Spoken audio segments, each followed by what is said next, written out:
Assalamualaikum warahmatullahi wabarakatuh. Saudaraku kaum muslimin dan muslimat, saudara sebangsa tanah air dimanapun Anda dan berada, berjumpa kembali dengan saya Abu Fikri dalam rangka menyampaikan kebenaran dan kebaikan untuk keselamatan kita bersama menuju Allah dan Rasulnya. Kali ini saya hendak menjawab pertanyaan daripada salah seorang saudara kita, kaum kerabat kita yang alamatnya tidak tertulis di sini. Nama akunnya Sunartin Wale. Sengaja jawaban ini saya letakkan pada channel kita yang baru, yaitu alamat yang hilang. Dan itu maksudnya adalah supaya kita itu ada kekhususan, ada spesial gitu. Dan pada channel ini juga tidak ada musiknya, tidak ada openingnya dan sebagainya. Murni bahasa, suara, kata daripada kita dalam rangka menyampaikan risalah kajian Islam yang membawa kita semuanya kepada Allah dan Rasulnya. Baik, di sini saudara Sunartin Wale, saya katakan begitu karena akunnya tertulis seperti itu, yang masuk pada tanggal 15 bulan Juli 2022. Kira-kira 1 jam yang lalu, ya jam 4 sore. Di sini beliau bertanya, tapi sebelum beliau bertanya, beliau mengatakan bahwa beliau pernah umroh. Pernah umroh, berarti beliau pernah ke kota Mekah dan bertemu dengan tanda Baitullah, itu Ka'bah, bertemu dengan tanda Ka'bah, itu Maqam Ibrahim. Tentu di situ beliau juga tawaf, beliau juga sa'i, Safa Marwah, dan beliau juga mungkin iktikaf macam-macam di tempat itu. Hanya saja ada sedikit kesulitan beliau, yaitu masalah kekhusyukan. Masalah kekhusyukan, masalah mengingat situasi dan kondisi di dalam sholat tentang kiblat. Makanya beliau bertanya bagaimana sholat supaya khusyuk. Nah itu, bagaimana sholat supaya khusyuk? Ini pertanyaan beliau. Kemudian pertanyaan kedua, bagaimana caranya ruh dapat bertemu dengan yang punya ruh? Nah, jadi di sini saya akan menyampaikan dan menjawab dengan jawaban sebisa saya, semampu saya, sesuai dengan kapasitas saya. Jadi saudaraku Sunartin Wale, jika saudara bertanya kepada saya bagaimana cara sholat agar bisa khusyuk, ya kita kembalikan kepada surah Al-Baqarah ayat 45. Di situ kan ada kalimat yang berbunyi wasta'inu bisobri wassalah wa innaha lakabirah ila 'alal khashi'in. Nah itu. Jadi pada surah Al-Baqarah ayat 45 ini Allah dan Rasul menyatakan bahwa meminta tolonglah kamu kepada Allah. Nah itu. Yaitu dengan sabar dan sholat. Nah sesungguhnya processing meminta tolong kepada Allah dengan sabar dan sholat itu adalah sangat berat. Kecuali bagi mereka yang khusyuk. Nah jadi saya jelaskan dahulu, kita meminta tolong kepada Allah itu dalam hal apa? Itu harus kita pahami. Sudah itu dengan sabar. Sabar itu apa dan siapa? Lalu dengan sholat. Nah, kenapa itu berat? Nah, di sini akan saya ceritakan. Kita minta tolong kepada Allah itu sebenarnya bukan masalah perkara dunia. Artinya begini, kita kan bekerja, mencari uang, mencari pendapatan untuk kepentingan diri dan keluarga. Katakanlah mencari rezeki. Sebenarnya apa yang kita cari itu sudah ada sebelum dia ada. Makanya saya katakan segala sesuatu yang ada pada hari ini dia sudah ada sebelum dia diadakan. Tinggal kapan Allah mengadakan keberadaannya. Nah, jadi tidak satupun hamba Allah atau makhluk Allah di dunia ini semua rezekinya sudah tercatat, sudah terdaftar. Habis rezeki, tentu habis umur kita.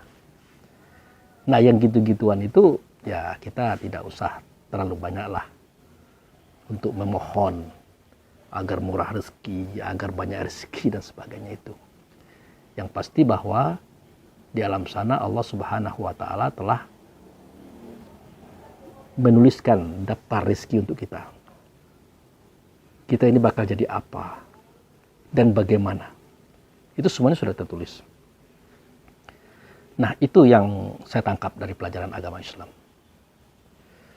Jadi, kalau orang itu ditakdirkan oleh Allah pada waktu itu adalah menjadi orang kaya, kaya harta maksud saya, seketika dia lahir, biasanya orang itu rajin, sungguh-sungguh, hemat, disiplin. Bukan karena dia rajin, bukan karena dia hemat, bukan karena dia disiplin, dia kaya, bukan. Karena memang dia sudah menjadi orang kaya di alam sana. Maka realisasinya orang itu pasti akan rajin, hemat, disiplin, sungguh-sungguh dalam usahanya. Ulet dia. Makanya dia menjadi orang kaya. Karena takdirnya di situ begitu. Kemudian di alam sana takdirnya adalah maaf, mungkin tukang sapu jalan, pemulung dan sebagainya, atau OB dan sebagainya, atau asisten rumah tangga. Dari sana sudah begitu. Makanya ketika dia lahir, maka dia akan bergerak berjalan menjadi orang itu tadi. Mungkin dia kurang tekun belajar, kurang tekun berusaha. Mungkin dia sudah punya kemauan, ingin seperti orang lain tapi tidak pernah berhasil. Akhirnya dia bekerja bagaimana cara untuk dapat makan saja jadilah.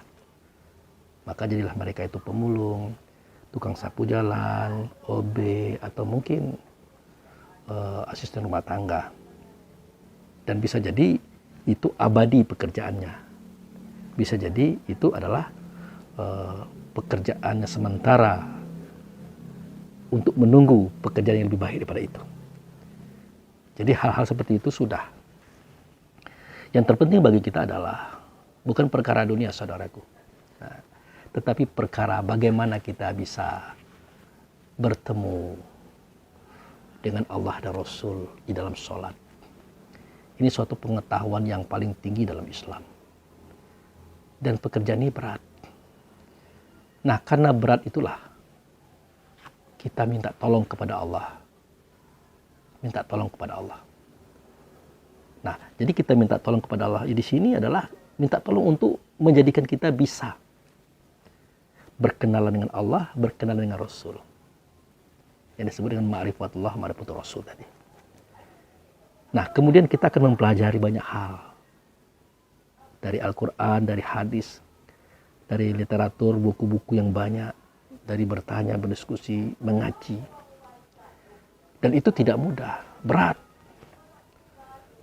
Nah, setelah kita mendapatkan semua itu pelajaran, nah, barulah kita melangkah kepada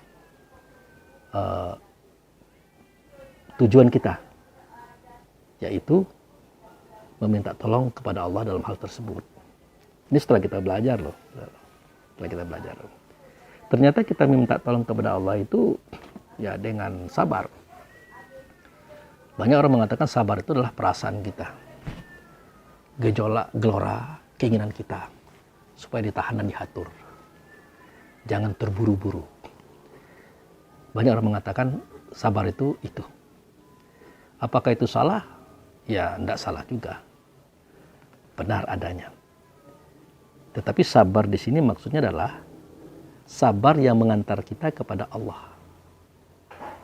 Nah, itu. Jadi yang dimaksud sabar di sini adalah sabar yang mengantarkan kita kepada Allah. Tentu kejadiannya di dalam sholat. Nah, itu. Siapakah sabar? Atau bahasa lainnya, siapa kasih sabar yang hanya kita temukan di dalam sholat? Siapa dia? Nah, jadi para ulama kita, para kiai kita, para guru-guru kita mengatakan bahwa Allah itu memiliki 99 nama. Satu di antaranya adalah As-Sabru, sabar. Nah, Tapi kan itu nama. Ada dia yang punya nama. Siapa? Yaitu Allah. Ada dia yang dengan nama. Siapa?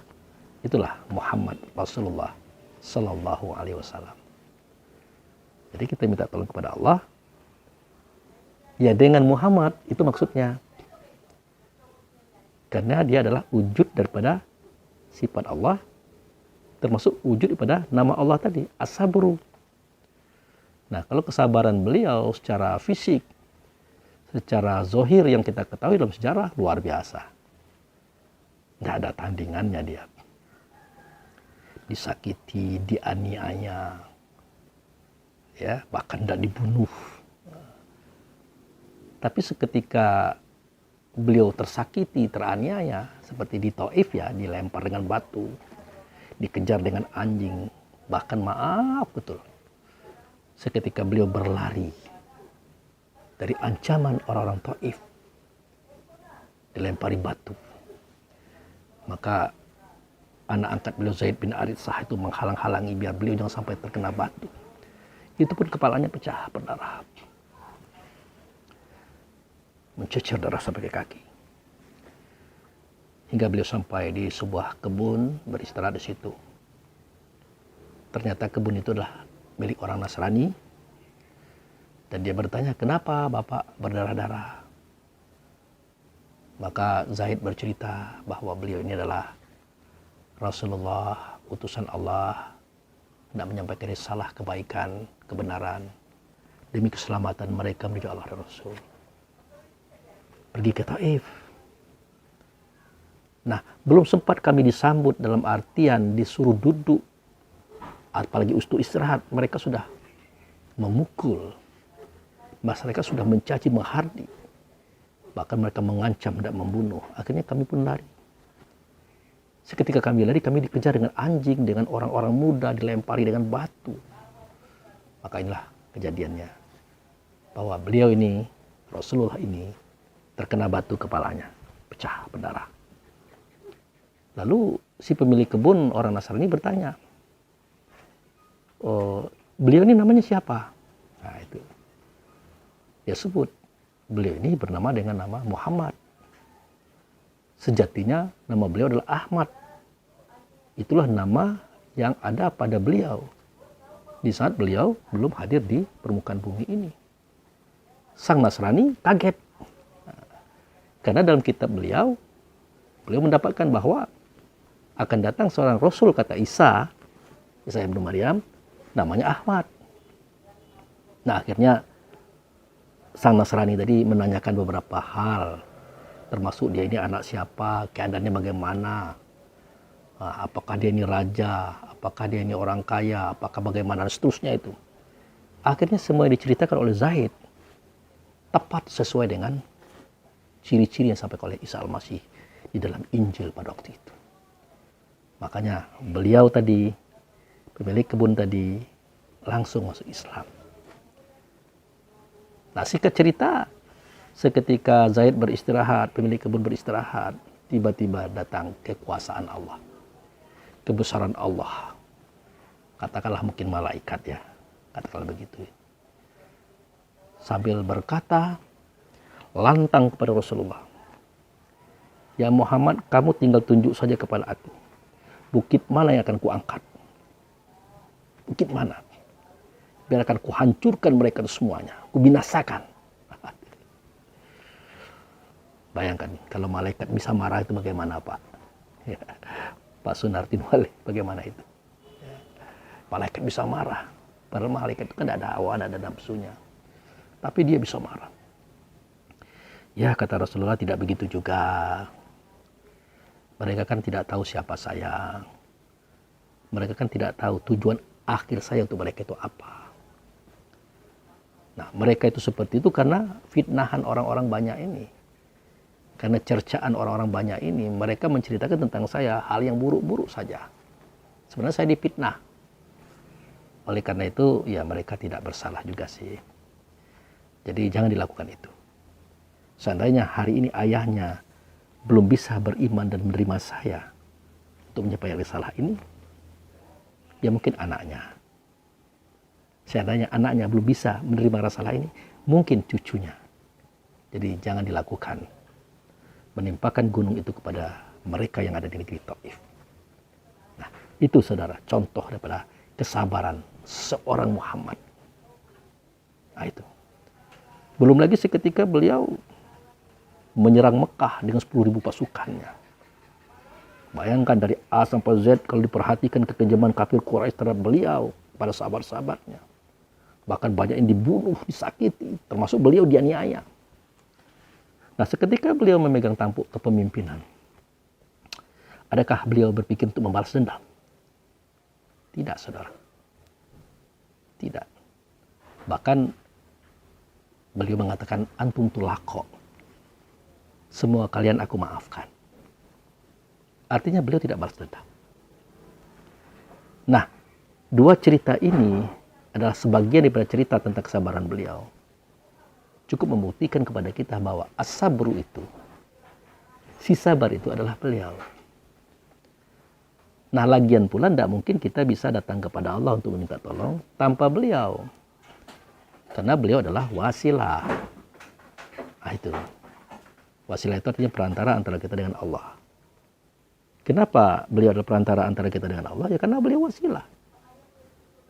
Makanya dikatakan dalam Al-Quran itu, ya ayyuhallazina amanu taqullah wabtaghu ilaihi wasilah. Nah, itu. Hai orang beriman, bertakwalah kepada Allah. Carilah oleh kamu jalan menuju Allah. Yaitu melalui wasilah. Nah, wajahadu fisabilihi. Nah, berjuanglah kamu di jalan untuk mencariku. Dan jika kamu bertemu dengan wasilah tadi, kamu pasti menang. Nah, jadi wasilah itu Muhammad. Nah, jadi meminta tolonglah kita kepada Allah dengan as-sabru, dengan wasilah. Pertemuan itu hanya ada di dalam sholat. Karena Allah dan Rasul menjelaskan kepada kita semua, posisi beliau itu hanya kita temukan di dalam sholat. Nah, kan tahu kita di dalam sholat. Artinya kita bertemu dengan beliau itu di dalam ingatan kita. Di dalam rasa kita. Di dalam kesadaran kita. Nah, itu. Karena wa aqimis sholah li zikri. Ini nasihat Allah dan Rasul kepada Nabi Musa. Dirikanlah sholat untuk mengingat aku. Artinya sholat itu adalah mengingat. Mengingat siapa? Mengingat aku. Bagaimana aku bisa diingat? Nah, kan aku tidak berbentuk, tidak berupa, tidak bersuara, kata Allah. Maka pada waktu itu, Allah menyatakan utusannya, wujud sertanya, itulah yang dilihat oleh Musa. Artinya Musa itu melihat sosok, wujud. Makanya di pada surat Toha ayat 14 kan dijelaskan di situ. Innani anallah la ilaha illa ana fa'budni wa aqimi sholah li zikri. Sesungguhnya aku ini adalah Allah. Tidak adalah yang disembah kecuali aku.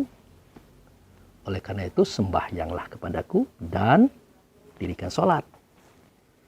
Nah, di dalam sholat yang kamu ingat itu adalah aku, kata beliau. Nah, betul beliau mengatakan sesungguhnya aku adalah Allah. Jadi jangan kita katakan dia Allah, tetapi dia wujud serta Allah. Menyuarakan suara Allah, mengatakan kata Allah, memperbuat perbuatan Allah. Atau semua hamba.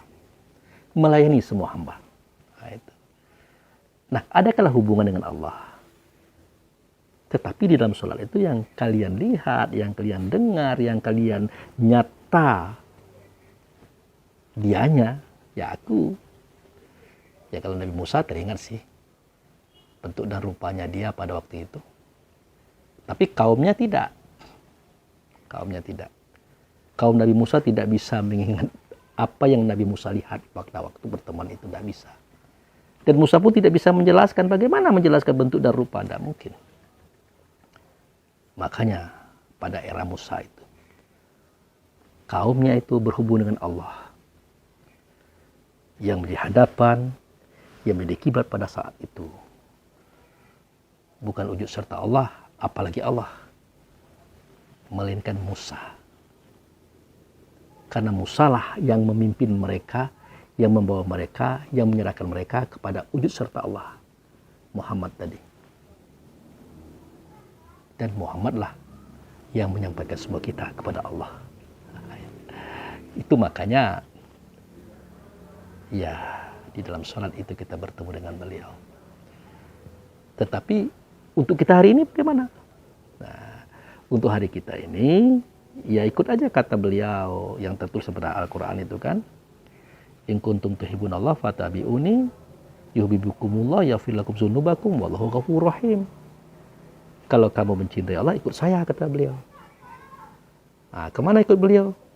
Di mana beliau sekarang? Nah, beliau ada di negeri Makkah. Tepatnya di dalam Baitullah. Lebih tepat lagi di atas kursi singgasana kerajaan Allah di dalam Baitullah. Di situ beliau menunggu kita. Nah, itu. Makanya la uksimu bihazal balad wa anta hilum fi hazal balad, kan begitu ceritanya. Aku bersumpah dengan negeri ini, hai Muhammad, bahwa engkau tetap ada dalam negeri ini. Nah, negeri yang mana itu? Ya, negeri awal yang tertuang dalam surah Ali Imran 96-97. Inna awala baiti wudi alinasi lalazi bibakah. Nah, itu dia.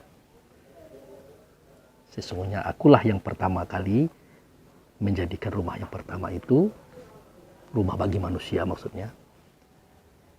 Nah, itu rumah itu ada di negeri Makkah.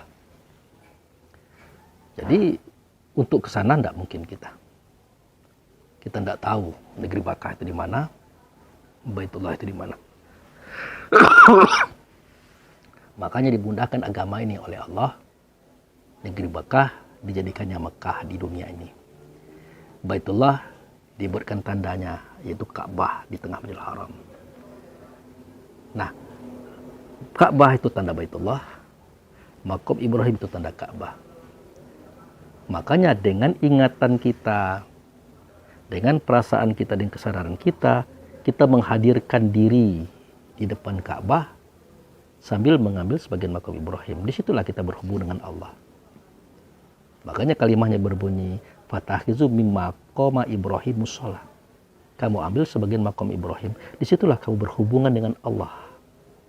Yang nyata adalah Rasul. Ternyata yang nyata adalah Baitullah hakikat. Ternyata adalah yang nyata adalah Ka'bah sebagai tanda Baitullah. Itu sudah cukup, saudaraku. Sudah cukup itu. Karena begitu ketentuannya. Nah, itu. Nah, kok Pak Abu Fikri mengatakan begitu ketentuannya? Ya begitu ketentuannya. Dikatakan wa min haitsu kharakta fawali wajhaka satral masjidil haram. Wa min haitsu ma kuntum fawali wajhaka satraha, kan jelas. Dari manapun kamu keluar, dimanapun kamu berada, hadaplah wajahmu ke Masjidil Haram. Tentu bukan wajah ini, tapi wajah daripada ruh. Sesuatu yang paling depan daripada ruh. Itulah dia ingatan, itulah dia perasaan, itulah dia kesadaran. Menghadap ke sana, saudaraku. Nah, kenapa? Karena di situ ada tanda Baitullah, yaitu Ka'bah. Nah, setelah sampai di situ, di depan Ka'bah ada Maqam Ibrahim. Makanya ada perintah, Fatakhizu min maqama Ibrahim mushola. Ambil sebagian Maqam Ibrahim, kamu sholat di situ. Nah, itu. Apalagi saudara Sunartin Wale, Anda sudah pernah umroh. Tentu Anda tahu bagaimana itu Ka'bahnya, Maqam Ibrahimnya, Masjidil Haramnya. Jadilah seperti itu. Nah, kalau dilihat daripada konsep yang Pak Abu Fikri tawarkan, walaupun itu berdasarkan Quran dan hadis, agaknya terlalu mudah Pak Abu. Nah, ya memang mudah dan dipermudah oleh Allah. Kan begitu. In kuntum tuhibbunallah fattabi'uni. Kalau kamu cinta Allah, ikut aku. Kan kata beliau itu yang ada pada surah Ali Imran ayat 31, kalau saya tidak salah begitu. Nah, itu. Nah, disitulah nanti ya di tempat di depan Ka'bah kita mengambil sebagian Maqam Ibrahim. Disitulah nanti Rasul menyaksikan kita. Kalau Rasul menyaksikan kita, artinya Allah juga menyaksikan kita. Di situ posisinya, saudara. Otomatis kita bisa menyaksikan tubuh, badan, jasad kita, manusia kita. Kita akan tahu kelebihan kita apa, kekurangan kita apa. Makanya kita kalau dinasihati oleh Allah Rasul melalui manusia lain, apakah itu istri, anak, karyawan, atau orang lain, kita gampang menerima. selama nasihat itu benar dan baik serta ikhlas. Nah, ini kan ada pada kalimah Allah yang bunyinya wa kadzalika ja'alnakum ummatan wasata litakunu syuhada 'alan nasi wa yakun rasulu 'alaikum syahida wa ma ja'alna qiblatan allati kunta 'alaiha illa lina'lama may yattabi'ur rasul mimma yanqalib 'ala aqibai. Jelas. Sebagaimana aku jadikan kamu itu umat pertengahan. Nah, di tempat itu kita umat pertengahan, saudaraku. Pertengahan antara Rasul dan tubuh kita. Nah, supaya apa? Supaya kita bisa menyaksikan manusia kita, yaitu tubuh kita. Apa kekurangannya, apa kelebihannya. Dan gampang kita menerima nasihat daripada Allah dan Rasul melalui siapapun. Nah, karena apa? Karena kita sudah disaksikan oleh Rasul. Nah, gitu. Kalau Rasul sudah menyaksikan, berarti Allah juga menyaksikan kita di situ. Ini harus kita tanamkan dalam diri kita, keyakinannya, saudaraku. Nah, itu. Dan begitulah cara mengikut Rasul. Begitu. Kan dikatakan, in kuntum tuhibbunallah fattabi'uni. Kalau kamu mencintai Allah, ikut aku. Makanya di ayat yang pertama yang saya baca tadi, tidaklah kami jadikan sistem perkiblatan dalam sholat seperti ini, kecuali lina lama mayatabi rasul mimma yang qalib al akibai, kecuali untuk kami ketahui siapa yang mengikut Rasul, siapa yang berpaling daripadanya. Inilah sistemnya, saudaraku. Ini saya tidak mengada-ngada loh, ini memang ada, itulah tulisannya begitu. Nah, lakukanlah itu dengan ingatan kita, ya, dengan perasaan kita, dengan kesadaran kita. Begitu. Nah, ini pula yang dikatakan ihsan itu. Engkau menyembah Allah, ya, yang nyata Rasul, seakan-akan engkau melihat Rasul itu. Tapi kalau engkau tidak mampu melihatnya, yakinlah bahwa Rasul melihat kamu di situ. Kalau Rasul melihat kamu di situ, kalau Rasul menyaksikan kamu di situ, tentu Allah juga melihat kamu di situ. Nah, Allah juga menyaksikan kamu di situ. Yakinlah. Bagaimana tidak yakin? Allah dan Rasul sendiri mengatakan, jika kamu berada di situ, maka Rasul akan menyaksikan kamu. Ya, siapa lagi yang kita percaya kalau bukan Allah dan Rasul, saudaraku? Ah, begitu. Nah, tetapi pekerjaan ini berat. Mulai dari belajar Quran, hadis, mulai daripada mengaji, mulai dari mengkaji pahamnya. Tidak mudah menggunakan ruang dan waktu, tenaga, dana, pengorbanan, macam-macam. Kadang-kadang kita dipitnah oleh orang karena kajian seperti ini. Itu luarnya. Kadang-kadang saudara kita sesama muslim juga, sesama satu pengajian juga menyalahkan kita karena kita punya paham beda mungkin dengan mereka. Persoalan itu. Tapi kita tidak akan terganggu, saudaraku. Kita berjalan dengan keyakinan kita masing-masing loh. Begitu. Nah, seketika kita sudah berada di tempat itu, ya memang ada SK-nya, ada perintahnya itu. Falyabudu rabb hadzal bait, kan ada itu. Oh, sembah Tuhan di sini, di rumah ini, atau kita sembah Tuhan rumah ini. Nah, tentu ada kalimat yang lainnya sebagai penghibur bagi kita. Apa itu? Surat Al-A'raf ayat 43. Wa nazza'na ma fi sudurihim min ghilin tajri min tahtil anhar. Di tempat yang mengalir air di bawahnya. Nah, ini semakin terang dia. Di tempat yang mengalir air di bawahnya, di situ aku cabut penyakit hati dalam dada mereka. Nah, kalau di sana namanya Al-Kautsar. Kalau di sini namanya Zam-Zam. Kan mengalir dia di bawah. Siapa yang tidak tahu air Zam-Zam? Semuanya meminum, semuanya memakai, bahkan menyiramkan kepada tubuhnya. Benarlah Allah dan Rasul dengan apa yang disampaikan, saudaraku. Di situ dicabut penyakit hati.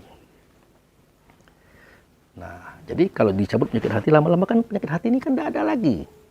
Bersih hati kita, bersih muka kita, cerah pandangan kita. Indah senyum kita, tambah tendensius. Kan begitu. Nah, yang lebih parah lagi adalah kalau penyakit hati itu tidak dicabut oleh Allah karena tidak sholat seperti ini, kita akan penyakitan. Kita sering sakit-sakitan. Begitu. Kenapa? Ya itu tadi. Fi qulubihim maradun fazadahumullahu marada. Di dalam hati mereka ada penyakit, maka akan ditambah penyakitnya. Kenapa ditambah? Karena tidak pernah dikeluarkan. Kenapa tidak pernah dikeluarkan? Karena tidak pernah sholat di situ. Sholatnya cuman tubuhnya di masjid, tubuhnya di rumah, tubuhnya di kantor, tubuhnya di lapangan, mengangkat takbir, akhirnya salap. Tapi ingatannya, perasaannya, kesadarannya kemana-mana. Ke kantor, ke mall, ke pasar, ke kebun, menghitung uang. Tidak jadi mereka ke sana. Maka tidak jadi mereka dicabut penyakit hati dalam dadanya. Itu makanya masih kita mengaji, masih kita sembahyang, ya, masih kita puasa, berzakat dan umroh. Tapi kita berpenyakit hati. Masih juga ingin mempersoalkan kelebihan orang, kekurangan orang, persoalan orang. Itu bukan sedikit, itu mengurus energi pemikiran perasaan banyak sekali. Makanya jauh-jauh hari Allah dan Rasul mengatakan, Iqra kitabaka kafan nafsuka allati yawma hasiba. Yang kamu baca itu kitab kamu, jangan kitab orang. Perangai kamu jangan perangai orang. Persoalan kamu yang persoalan orang. Kecuali kalau kamu hendak melakukan dakwah, pelajaran pengajaran. Maka perlu kamu sampaikan hal-hal yang menjadi kekurangan mereka itu. Hal-hal yang menjadi kelemahan mereka itu. Itu pun dengan hikmah wal mau'izah. Wa tawassaw bil haq, tausiahi saudaramu dengan kebaikan, kebenaran. Wa tawassaw bil sabri, tausiahi saudaramu dengan kesabaran. Dan wa tawassaw bil marhamah, tausiahi saudaramu dengan kasih sayang. Begitu cara kita berdakwah. Begitu cara kita bertausiah, saudara. Nah, makanya kalimah yang menutup pertemuan kita hari ini, sore ya, ini sore ini hari ini. Surat Al-Anfal 35. Yang bunyinya, wa makana sholatu idal bait mutaka wa tasdih fazuku azaba bima kuntum takfurun. Nah, itu dia. Salat mereka yang di sisi rumah. Itu. Kalau di sisi rumah kan bukan di rumah. Artinya yang tidak di Baitullah. Ya sama saja dengan bersiul-siul. Suaranya bagus, katanya bagus, kalimatnya bagus, iramanya bagus. Seketika dia menjadi imam, semua orang menangis di belakangnya. Meneteskan air mata. Sadu. Indah, luar biasa. Tetapi sayang sekali, dia tidak sholat di tempat itu. Makanya sholat mereka itu sama dengan bersiul-siul dan bertepuk tangan saja. Nah, oleh karena mereka seperti itu, fazuku azaba. Rasakan oleh kamu azab. Padahal kita kan udah sholat itu. Tapi tidak di Baitullah loh. Di sisinya, di samping. Atau di sekitar gitu. Nah, rasakan oleh kamu azab. Azab apa? Penyakit hati tidak dicabut. Penyakit hati terus tumbuh juga. Akhirnya merembetlah penyakit itu kepada fisik. Sesuai dengan pernyataan Allah dan Rasul. Fazadahumullahu maradu. Ya, di hati mereka ada penyakit, maka Allah tambah penyakitnya. Di mana tambahnya? Di fisik. Jujur saya katakan, selain penyakit tua ya, semua itu adalah efek daripada penyakit hati. Seketika kita iri, seketika dengki, benci dan marah, imun kita turun. Semua bentuk penyakit yang ada dalam dada kita, ya, yang ada dalam perut kita, yang ada dalam darah kita, mereka bangkit dan kuat. Ya kan kita sering makan minum. Kadang-kadang kita makan itu racun, yang kita minum itu racun. Bayangkan bagaimana mungkin teh di dalam botol itu bisa tahan sebulan. Bagaimana itu? Tak pernah basi-basi. Kalau bukan ada zat kimia di dalamnya. Sardencis ikan bisa tahan berbulan-bulan. Kenapa? Karena ada zat kimia di dalamnya. Bagi kita, bagi tubuh kita, zat-zat kimia itu racun. Tapi kami sering makan itu, Pak Ustadz. Kami sering minum itu, Pak Ustadz. Tapi tidak ada masalah. Karena imun Anda kuat. Karena ingatan dan perasaan Anda nyaman dan aman. Makanya mereka tidak tumbuh. Tapi kalau sudah tidak sholat di situ, penyakit hati tidak dicabut, bergejolaklah dia. Iri, dengki, benci kepada orang lain. Sudah tuh kemana-mana menceritakan orang ini benci itu, semakin bertambah bencinya itu. Sudah imunnya menurun. Apalagi sempat marah-marahan, bantah-bantah, debat-mendebat. Makanya saya katakan, apapun nama pengajian yang saya bawakan, itu tidak penting. Yang penting itu adalah, adakah saya mengajak pada Allah Rasul atau tidak? Dengan konsep Quran dan hadis apa tidak? Anda buktikan semua itu, iya apa tidak? Kalau iya, Anda usah dipersoalkan namanya, siapa pembawanya, gitu. Saya bukan tidak bisa membawa nama sebuah pengajian. Saya bukan tidak bisa menyebutkan siapa pembawa pengajian. Tetapi itu kan mengganggu hak organisasi tertentu. Bisa saja, tapi kan mengganggu hak organisasi tertentu. Lah kalau sudah organisasi kan ada pengikutnya, ada orang-orangnya.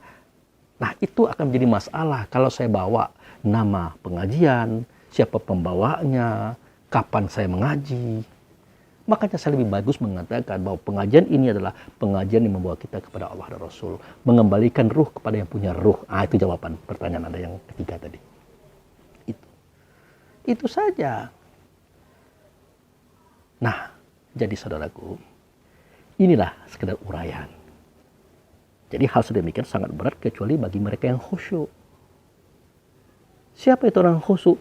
Ayat berikutnya daripada Al-Baqarah ayat 40 tadi dikatakan allazina yazununa annahum mulaku rabbihim wa annahum ilaihi rajiun. Orang yang khusyuk itu orang yang bersangka di dalam rasa dirinya bahwa dia seketika melakukan itu sudah bertemu dengan Tuhan. Jadilah itu, saudaraku. Ya, zunnu itu artinya bersangka. Dia yakin dengan persangkaannya karena ada Al-Qur'annya, ada hadisnya, ada ustadz yang menyampaikan seperti itu. Ada ulama yang menyampaikan seperti itu, ada kiai yang menyampaikan seperti itu. Jadilah itu. Makanya Allah dan Rasul mengatakan, jika kamu sudah sholat seperti itu, maka berusahalah kamu itu bisa melihat Tuhan. Jika tidak mampu, yakinlah kamu dilihat Tuhan, disaksikan Tuhan.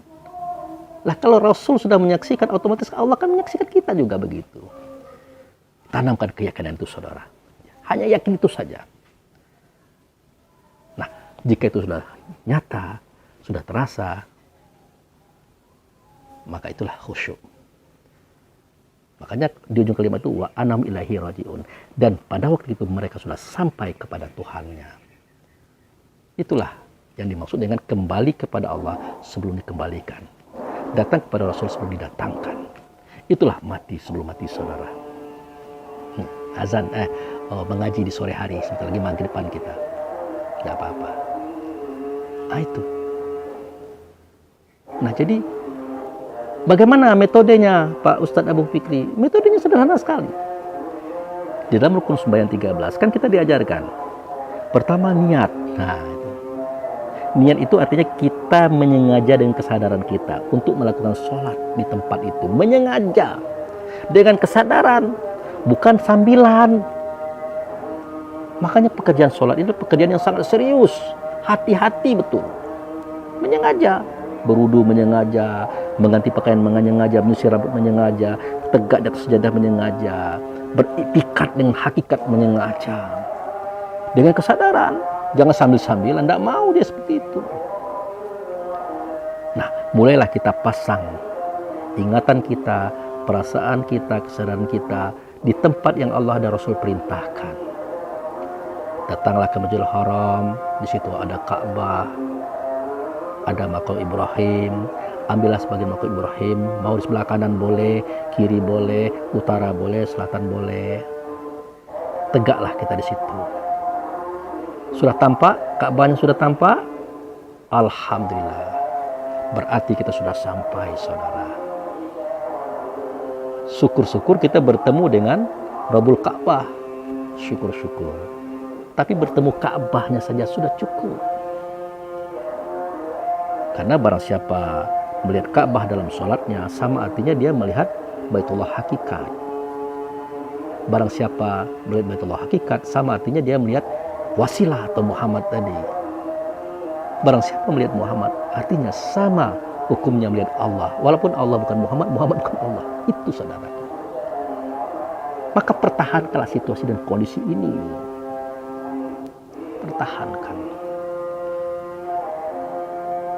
Nah, setelah kita mantap, Ka'bah sudah terlihat, Maqam Ibrahim sudah terlihat, kita sudah berada dalam Masjidil Haram, apalagi kita sudah pernah umroh ataupun haji.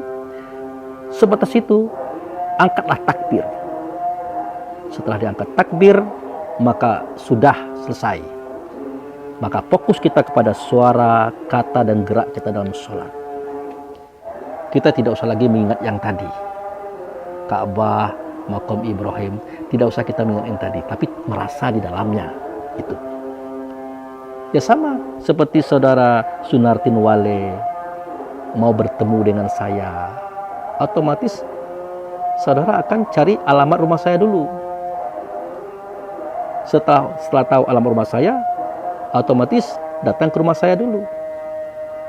Setelah ketemu dengan saya, pasti duduk, pasti kita bercerita. Saudara Sunartin Wale tidak perlu lagi mengingat alamat saya, tidak perlu lagi mengingat rumah saya.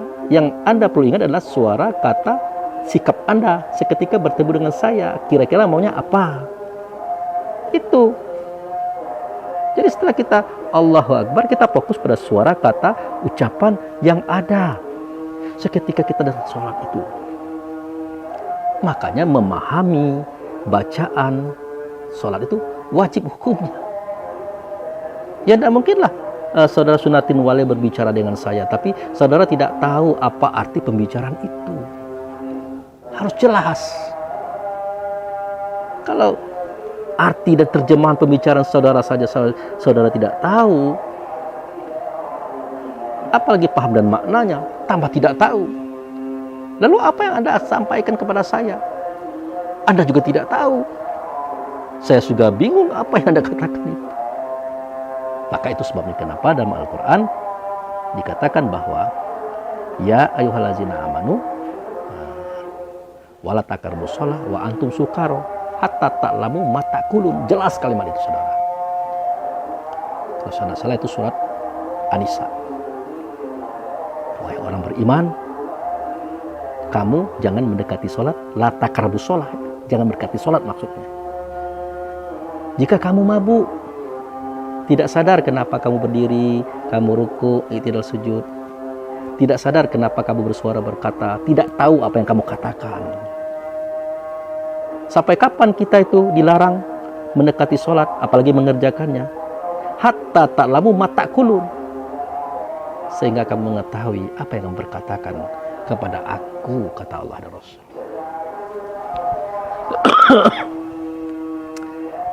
Saya rasa itu saja saudaraku, sekedar jawaban daripada pertanyaan saudara, bahwa saudara pernah umroh. Pertanyaannya adalah bagaimana sholat yang khusyuk. Sudah saya jawab, itu caranya.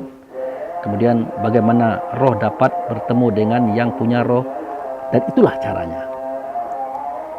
Jadi sebelum kita mati, ya kita mati duluan, mematikan hawa nafsu dunia syaitan, memantapkan ingatan, rasa, dan pemikiran kita kepada Allah dan Rasul di tempat itu. Baik, itu saja yang bisa saya sampaikan.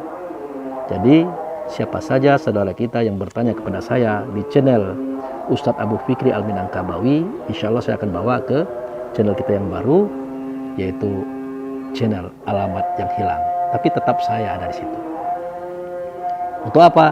Sekali lagi saya katakan, untuk mengkhususkan channel ini adalah untuk pengajian saja. Oke, terima kasih. Saya mohon maaf jika penyampaian ini tidak memuaskan Anda, tidak memuaskan kita. Kepada Allah dan Rasul saya mohon ampun dan taubat. Demikian saya, terima kasih. Wabillahi taufiq wal hidayah. Assalamualaikum warahmatullahi wabarakatuh.